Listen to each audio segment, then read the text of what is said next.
My first encounter with the Marine Band happened when I was in junior high, and I was at a summer band camp at the University of Vermont. And one of the guest faculty members of that summer band camp was Luke Spiros, who was then the principal euphonium player in the Marine Band. Up to that point, I had no knowledge of the Marine Band. I had kind of a general knowledge of military bands, but that was it. And Luke really made quite an impression on me. I mean, he's such a wonderful, warm, outgoing person, phenomenal euphonium player, of course, as well. And it's the first time I'd ever seen, one of these beautiful silver four-valve compensating euphoniums. I was still playing a three-valve Bellfront Con student baritone horn, and was really just kind of overwhelmed by the entire experience. But that was really the first time that I, A, knew about the Marine Band, and B, encountered the possibility, the thought that I could play a euphonium professionally. I never really thought about that as a career option for me, but that encounter with Luke is really what planted the seed. I auditioned for the Marine Band in December of 1986. What I didn't know at the time was that they had a vacancy for two euphoniums at the time at that period. And so I came and auditioned for the band in December of 1986, and actually did not win the audition. I came in third. And it was kind of a bitter pill to swallow to find out that I'd come that close to getting a position with the Marine Band, but didn't win one.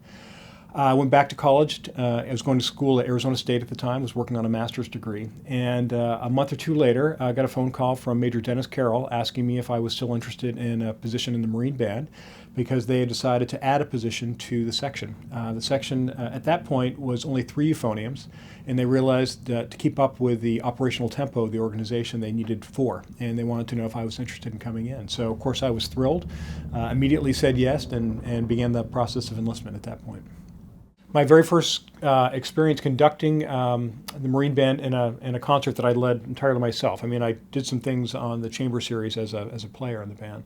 But as a newly minted assistant director, my first experience conducting the band happened on the steps of the Capitol I think it would have been July. I think it was July of 1996.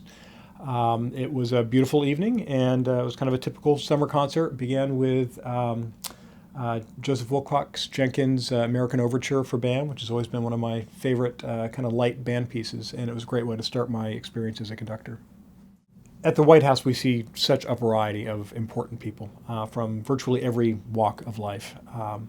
One of my favorite personal memories was when we welcomed the Red Sox to the White House in 2005 after they won the World Series, of course, in 2004, and broke the curse, which also happened to be my first year as director. And as a lifelong Red Sox fan, it doesn't get any sweeter than that.